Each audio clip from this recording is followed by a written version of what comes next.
Bharatiya Janata party ने खाई है, उसके खिलाफ भी क्रांति का ऐलान होना चाहिए। और मैं जिम्मेदारी से कहता हूं आपको कि बहुत जल्द हम लोग ईवीएम के खिलाफ इतना बड़ा आंदोलन करेंगे कि सरकार ईवीएम के द्वारा वोटों की चोरी करना जो है उसके ख्वाब देखना भी बंद कर देगी। और मैं जिम्मेदारी के तौर पे आपसे कह रहा हूं, नौजवान अपनी जिम्मेदारी को संभाल ले। नारा लगाने से, जयकारा लगाने से, पैर छूने से और झंडा घुमाने से इस देश में क्रांति नहीं आएगी। इस देश में क्रांति आएगी महापुरुषों को पढ़ के। और जो भी मिशन में आना चाहता है सबसे पहले वो अपने आप को वैज्ञानिक दृष्टिकोण पे खरा उतारे, पहले वो पढ़े लिखे तर्क की कसौटी पे आए, तब वो मिशन में आए। वरना आप खुशी खुशी आ तो जाओगे, 2, 4, 6 महीने में जब आप इस लड़ाई को लड़ नहीं पाओगे तो वापस भाग जाओगे, तो आप अधूरे रह जाओगे। पहले महापुरुषों को पढ़ो और मिशन में अगर आना चाहते हो तो सबसे पहले पढ़ो राष्ट्रपिता ज्योतिबा फूले को, फिर पढ़ो साहू जी महाराज को, फिर पढ़ो बाबा साहब अम्बेडकर को, फिर पढ़ो अर्जक संघ को, फिर पढ़ो मान्यवर काशीराम साहब को, और फिर आओ मिशन में। एक ऐसा कोहिनूर तैयार होगा जो मनवाद का मुकाबला टंके की चोट पे करेगा किसी भी कीमत पे। क्योंकि अगर आप वैचारिक कसौटी पे मजबूत नहीं हो तो कहीं भी पद, प्रतिष्ठा, अवसर और बिकने का मौका मिलेगा तो आप बिक जाओगे। इसलिए मैं नौजवानों से कहना चाहता हूं, आज वास्तविकता में हालात ऐसी है कि लोकतंत्र खतरे में है, संविधान खतरे में है, और वो दिन दूर नहीं कि हमें उस गुलामी अंधेरे में जाना पड़े जिस अंधेरे से हमारे महापुरुष हमें निकाल के लेके आए।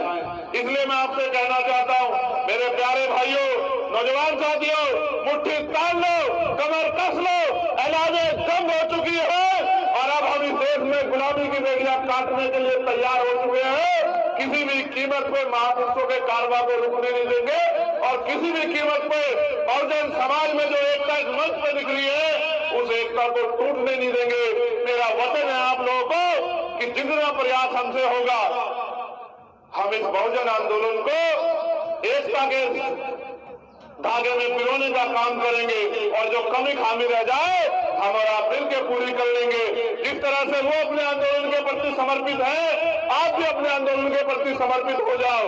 जब तक आपके अंदर समर्पण, त्याग, संघर्ष की भावना नहीं पैदा होगी तब तक हम उनका मुकाबला नहीं कर सकते। उनके पास मीडिया है, उनके पास माफिया है, उनके पास मनी है। ऐसा नहीं कि वो आपसे ताकतवर है, ताकतवर वो आपसे नहीं है। बस वो अपने काम को जिम्मेदारी से कर रहे हैं, समर्पण से, और हम लोग अपने काम को समर्पण से नहीं कर रहे हैं। हम संख्या में भी उनसे भारी हैं। आप महसूस करो, हजारों हजारों साल की गुलामी एक बटन को दाबने से कर सकती है। अगर मानसिक गुलाम हो गए हो तो अलग बात है। मैंने तो एक कहानी सुनी थी कि बचपन में हाथी के पैर में जब वो छोटा बच्चा होता है तो एक लोहे की संकल महावत बांध देता है। वो पूरे जोर लगाता है, जितने जोर उसमें वो संकल को तोड़ नहीं पाता। और जब हाथी बड़ा हो जाता है, चाहे वो बड़े से बड़े विशाल वृक्ष को गिरा दे, तब उसके पैर में एक इतनी मोटी संकल की बजाय एक छोटी सी बेड़ डाल दी जाती है। लेकिन उस पर मानसिक गुलामी इतनी हावी होती है कि वो उस बेड़ को तोड़ने की हिम्मत नहीं कर पाता, ना भी कभी प्रयास करता। हम इन गुलामी की बेड़ियों को काट सकते हैं। आज इस देश में लोकतंत्र है, संविधान है, अधिकार है। हम अपनी बात को कह सकते हैं और हम अपने लोगों को तैयार कर सकते हैं। नेता इस लड़ाई को नहीं लड़ सकते।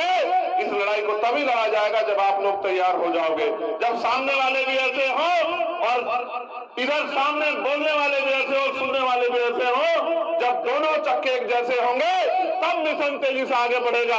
पता नहीं मोदी जी की बुलेट ट्रेन तो आएगी नहीं आएगी, लेकिन बहुजनों की बुलेट ट्रेन इस देश में आने वाली है। आप लोग कमर कस लो।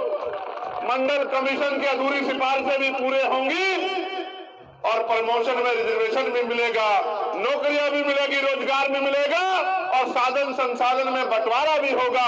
आने वाला समय हमारा है, घबराओ मत। बस मुठ्ठियां तान के तय कर लो कि हम इस देश में गुलामी की बेड़ियां काट के ही रहेंगे।